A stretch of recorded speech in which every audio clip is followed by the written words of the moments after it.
Qui a découvert les flocons de neige ?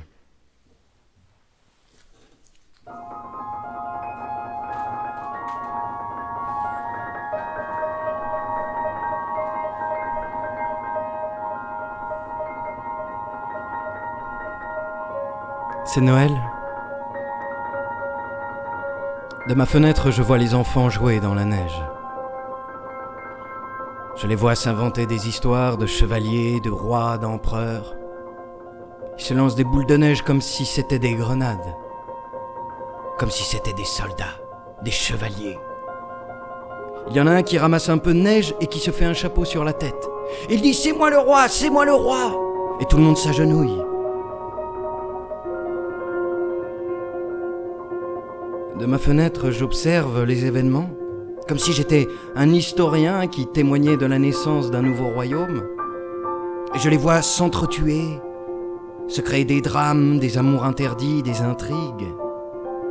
Et la neige qui fond et qui leur laisse de la place, petit à petit, qui se change en eau douce et claire, qui leur mouille les bottes, puis les mains. Ils finissent trempés, épuisés, heureux de s'être inventé tout un tas d'histoires les plus rocambolesques possibles. Le roi de ce royaume, tout petit, décide que la fête est finie et ils s'en vont. Et de leur passage ne reste qu'une flaque d'eau, noire et salie. Et je me demande, mais qu'est-ce qui reste de ces gamins-là qui faisaient tourner le monde ? Alors, je sors pieds nus, comme si j'étais complètement con. Voilà, c'est ça le mot. À ce moment-là, je suis complètement con. Je sors et je me tiens là, au milieu de cette grande flaque d'eau, entourée de neige, ce lieu chargé d'histoire. Il avait vu des batailles, un couronnement, des trahisons. Je ferme les yeux et je me caille le cul. Je me caille le cul, mais je suis content. Il y a quelque chose de magique ici. Je regarde cette immense flaque d'eau comme si j'étais au milieu de la mer. Et puis, la neige se remet à tomber. Et j'ai les yeux fermés, tu vois, j'essaye de profiter du moment, comme un historien qui serait là sur les lieux d'une grande bataille, ou dans la salle d'un trône, et qui respirerait les moments qui se sont passés là. Oui. Et la neige qui tombe sur ma tête, eh ben ça me fait cailler encore plus. Alors je tremble. Je tremble et j'ai froid, mais je sais pas si c'est parce qu'à ce moment-là je suis complètement con, mais il est hors de question que je bouge. Je resterai là. Je ferme les yeux et je revois les événements. Et puis, j'ouvre les yeux et un flocon se pose sur mon nez. Et il reste là, immobile. Alors, normalement, ma peau est chaude, ils devraient fondre. Mais ils ne font pas. Il reste là, devant moi, immobile, silencieux, comme s'il avait un message. Et je le vois de si près que je vois ses branches comme une étoile. J'ai comme une étoile devant les yeux. Je souris, je suis content, et je vais me coucher. Et je m'endors. Et puis, le lendemain, je me dirige à l'université, où je donne des cours. Je traverse l'amphithéâtre, et je me tourne devant mes étudiants qui ont l'air de rigoler. Je leur dis « Qu'est-ce que tu rigoles, con, là ? Qu'est-ce que tu regardes, couillon ? Regarde ta feuille !» Je sais pas pourquoi je suis un peu agressif. Alors je prends ma voix de conférencier et je commence le cours. Je leur raconte l'avènement d'Hugues le connard. C'était un tout petit roi d'un tout petit pays.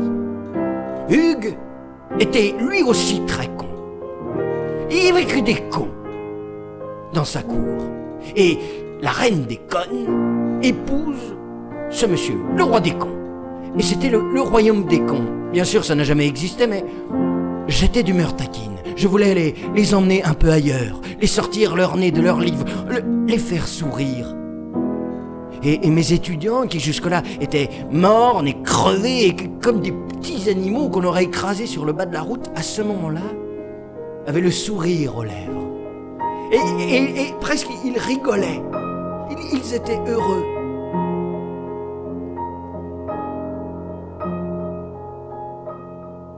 Et puis, en plein milieu, je sens que quelque chose a changé. Quelque chose est parti. La flamme, l'inventivité, tout a disparu. Je vérifie sur mon nez, le flacon n'est plus là. Le petit flacon a disparu. Alors je le cherche autour de moi, j'essaie de comprendre, je l'appelle presque, petit flocon, où es-tu ? Rien. Je cours dehors, je laisse mes étudiants là, ébahis, stupéfaits, et je cours dehors. Plus de neige, rien. Alors j'essaie de comprendre, mais qu'est-ce qu'il y a dans la neige qui rend si heureux, si magique ? Pourquoi j'étais si différent avec ce flocon-là sous le bout de mon nez ? Alors je cours, j'essaye de trouver un qui serait encore là, qui serait encore entier, pas tout mou comme de l'eau, comme cette boue noire et horrible qui traîne dans les rues. Je cours. Rien.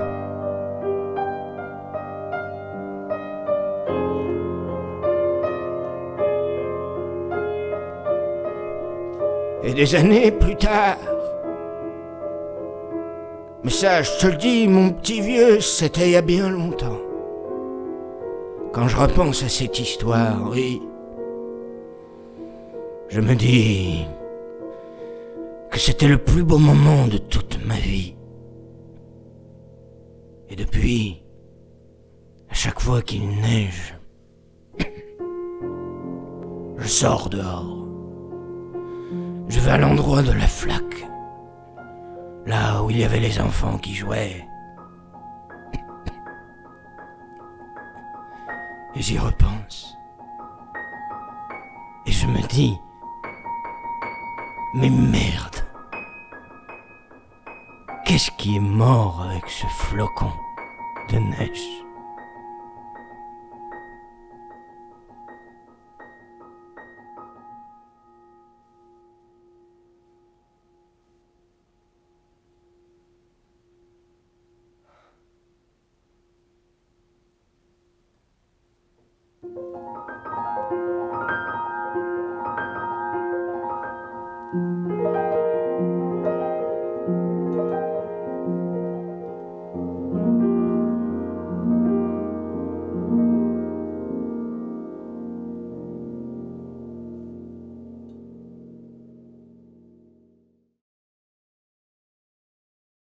Abonnez-vous à la chaîne, commentez, posez une question, et ce sera le sujet de la prochaine vidéo.